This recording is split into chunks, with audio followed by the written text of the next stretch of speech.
I'm Ben. I'm from Constellation. I'm one of the co-founders of Constellation. Really quickly, how many people own Bitcoin here? I heard them on the panel. Okay, we've got like 5, 6. Ethereum? Okay, 5, 6. Any altcoins?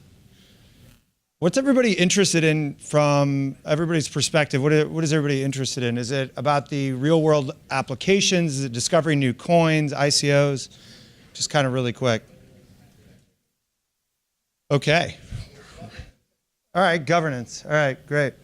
I'm going to do, before I go into the company, I just want to give a quick overview. We raised about 20 million in January, at the end of January, February. We created a token supply of about 4 billion tokens, and currently about 25% of those are in circulation, and our ticker symbol is DAG, and we're listed on many exchanges, and one of our exchanges is KuCoin. And all of that's been very carefully calculated in some sort of token economics, which I think the last panel really talked about. Our company consists of about 30 employees. We're some of those Silicon Valley people I heard the last panel kind of poo-poo on. But our senior leadership comes from Oracle to head of product is Cisco. Our engineers come from Salesforce, Google, Radius, and our head of marketing comes from Red Bull. We've really comprised an amazing team of a mix of enterprise individuals as well as people in the crypto space. And our community is pretty strong. We've got about 300,000 people across various different real estates. And our technology is an open source platform, which was actually released a couple hours ago, which is pretty exciting for us. So our testnet is actually live. And we have developers already starting to place nodes. And there's some data visualization going on. I'm one of the 4 co-founders as well. So briefly, I just want to, I know everybody's heard this a million times, so just get on the same page. Blockchain is a data structure that records events and kind of leverages this network to store the data. So we saw distributed ledger technology, trustless networks, delegate selection, and consensus as kind of some of the main components. And then cryptocurrency as a mutually exclusive aspect of blockchain, which is a form of payment and has ultimately kind of been a great fundraising vehicle. And then we have this kind of third aspect, which is where Constellation is, which is called a DAG. We're a DAG, so a directed acyclic graph. So it's not exactly a blockchain. And in fact, we use an architecture that's very akin to Hadoop or big data and machine learning architectures like Spark. So what is Constellation? Constellation is building an enterprise and consumer-grade distributed ledger technology that provides seamless communication between machines, software, and various devices. And essentially, you can think of this as we're recreating a network or an alternative internet, if you've kind of heard this, or an infrastructure protocol. So we're not a fork of Ethereum. We're actually building our own technology with our own consensus model as well. Happy to go into that in more detail. But a lot of the opportunity that we saw existing in the market was that existing blockchain technologies were not really equipped to provide consumer and enterprise grade scalability. So what does that really mean? So a lot of the information and data is stored within a chain, and anytime a transaction needs to be validated within those networks, it requires a pull of the entire data or the entire history. And this causes a lot of latency, which ultimately kills the network and kills kind of the opportunity for the enterprise world to really adopt this. And so what we did is we kind of looked at this differently and said, what distributed computing technologies are currently being deployed on centralized ecosystems and centralized servers, and how do we bring that into a trustless environment and create an alternative network that depends on these distributed computing tools. So why does all this matter? I always love to go back to this, is nobody ever talks about like why this all matters. And I want to start with, like, in 2012, I read this book called Abundance by Peter Diamandis. And in the book, he articulates how the internet brought around this digital transformation, that companies were able to connect with people through software. And this ultimately lowered the cost of many products that were existing in the space.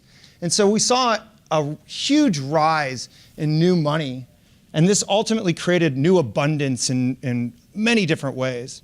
And so now we've hit this kind of arena right in AI, IoT, robotics, and blockchain that all are kind of igniting this, igniting more abundance than we've ever seen, going way beyond what we saw in the internet. And he further goes on to kind of articulate, he calls it the 6 Ds of disruption, tech disruption. And namely is what we saw is with digitalization, we saw that we created exponential technologies.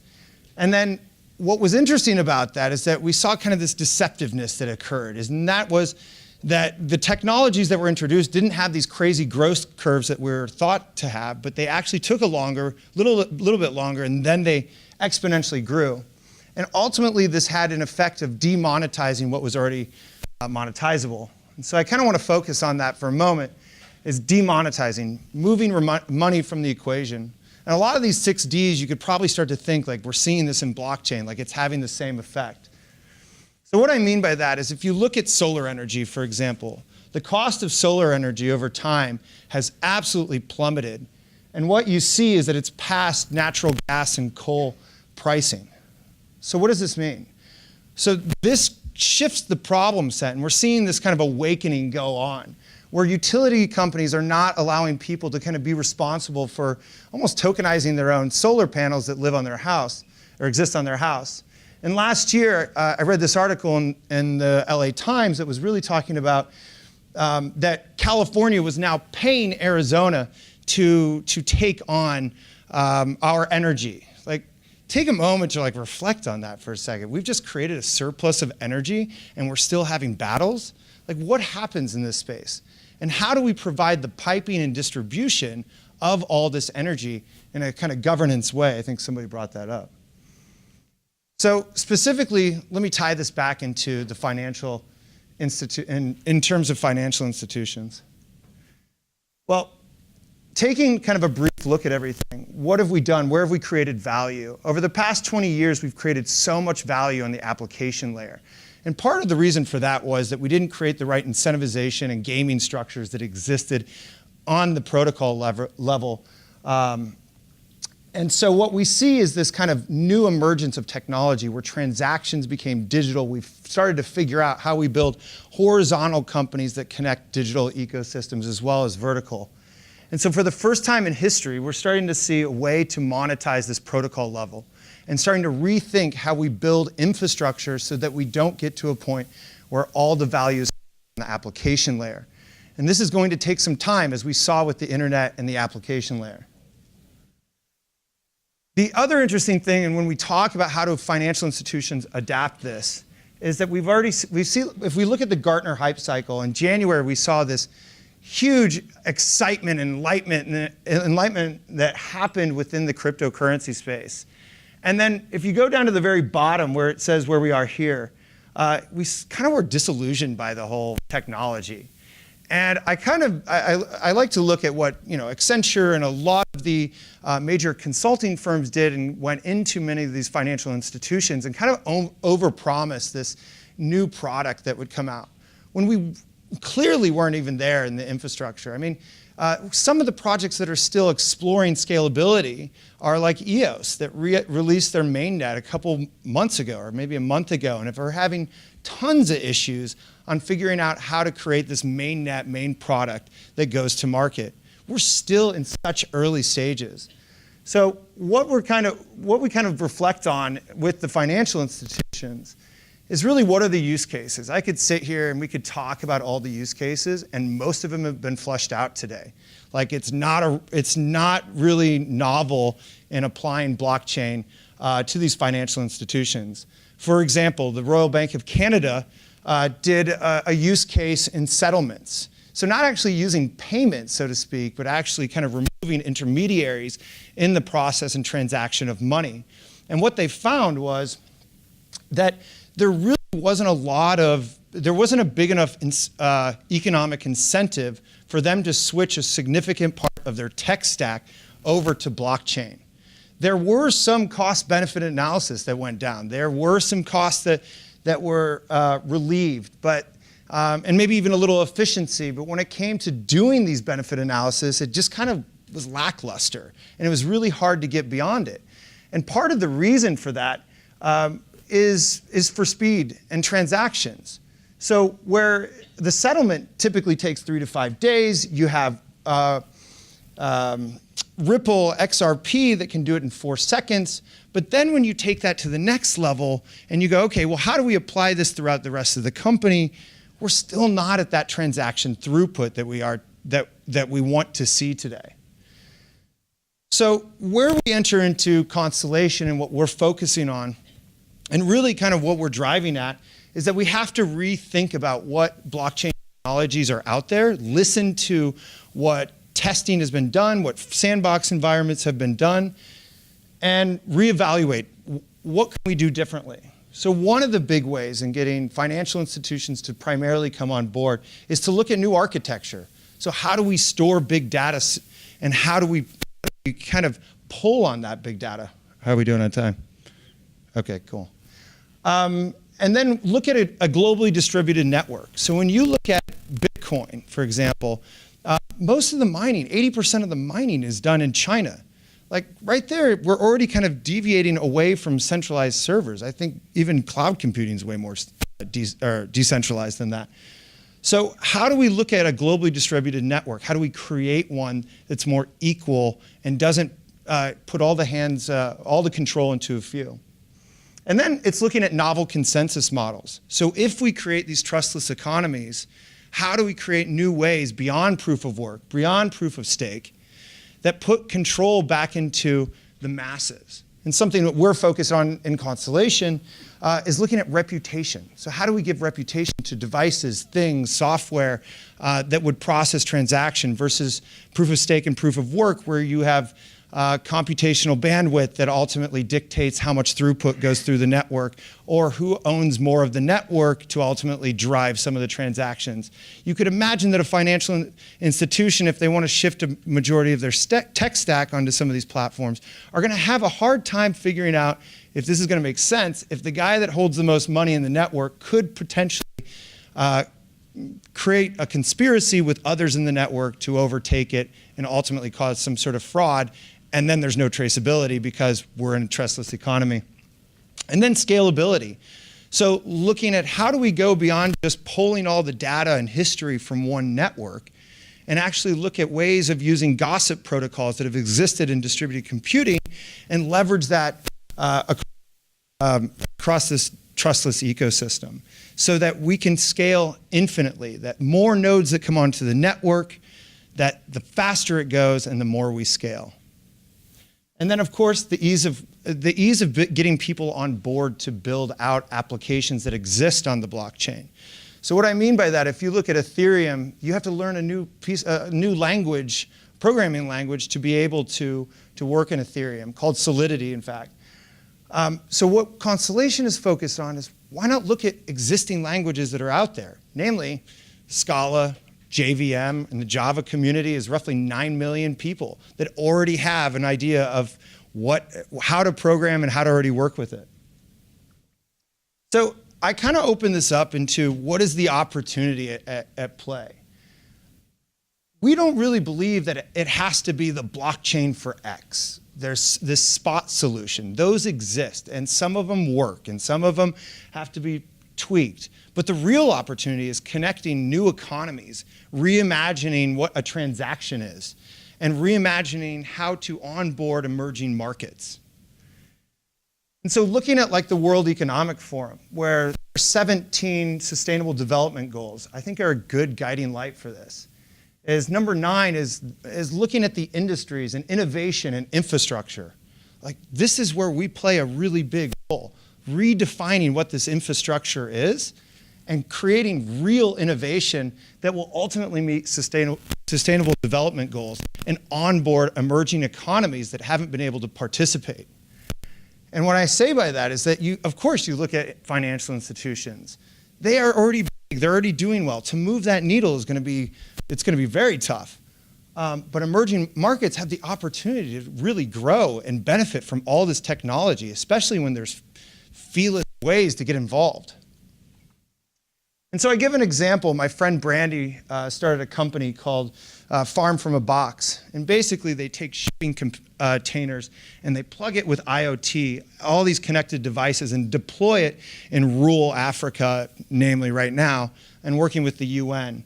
And so they roll out these giant systems that are self-sustaining, and the community participates in maintaining itself without the need of outside vendors and resources. So where Constellation is starting to come in is connecting these communities to transact, to take that solar energy, tokenizing it, and distributing it in their own way without having some sort of centralized governance, and then connecting this entire economy so that people can seamlessly transact with one another. And this ultimately enables communities, enables governance in new ways that we didn't imagine, and we're not at that point where utility companies are controlling everything. So Constellation is really focused on creating this new ecosystem where devices can seamlessly communicate and transact with one another, whether it's a financial institution and payments where, or there's a car that's connecting with a system to recharge itself. We're going to be entering this world where transactions will become jeopardized at central ecosystems, but also look at the opportunity to create this new world that things seamlessly exchange with one another. So thank you all so very much for listening to me. And I'm Ben Jorgensen from Constellation. If there's any questions, I would be happy to take them now.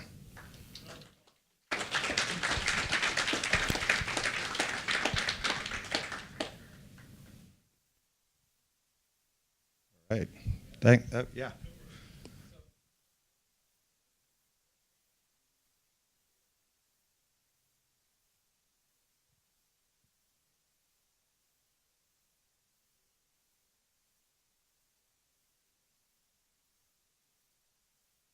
Yeah, so we do a mix of off-chain and on-chain data. So what that means is that some data will be kept off-chain, and some data will be required to participate in our network.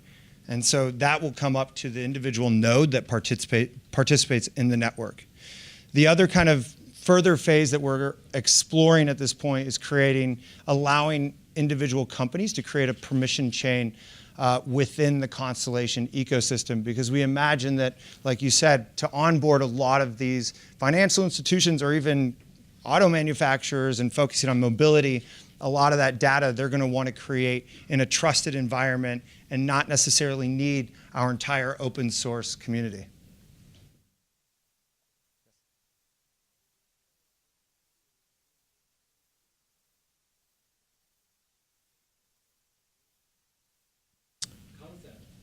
Yes.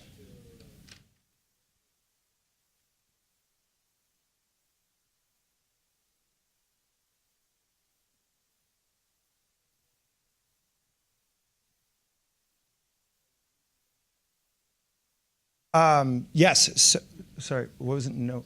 What? Oh, that's just me. Oh, okay. Sorry about that. Yeah. So we've built, so our architecture is what they call the directed acyclic graph. So this is, essentially we're using topology to store data in a new way and then draw on data in a different way. So the blocks kind of live on an X and Y axis, if you will.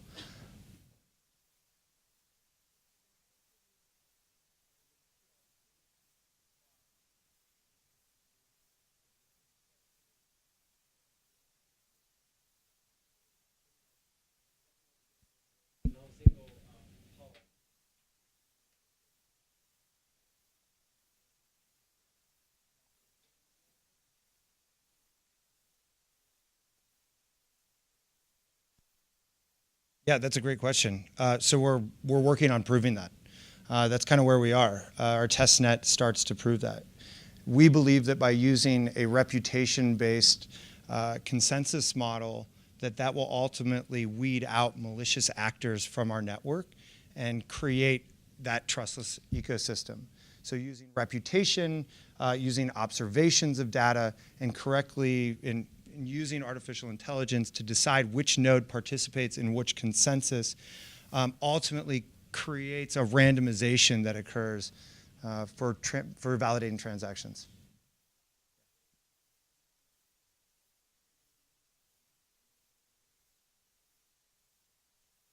Like right now, today, well, we just went live with our test net, so I think there's about 20. So the next 2 months we'll be kind of addressing, from the technology side, we'll be addressing pull requests, bugs that exist within our test net. And then the later part of this year, we'll be focusing on scaling. And we have some amazing partnerships that we're rolling out at that time, which will focus more on the scaling aspect. What we theoretically have proven out in all of our math that we've published is that we're looking at about 1,200 nodes per node cluster that will handle a transaction. At that point, we will create a new neighborhood of nodes that spin out and manage further transactions. So all of that's still being proven out. Yep.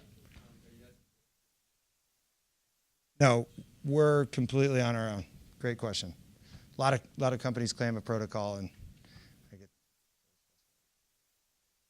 On that note, let's give a big round of applause for Ben. Thank you.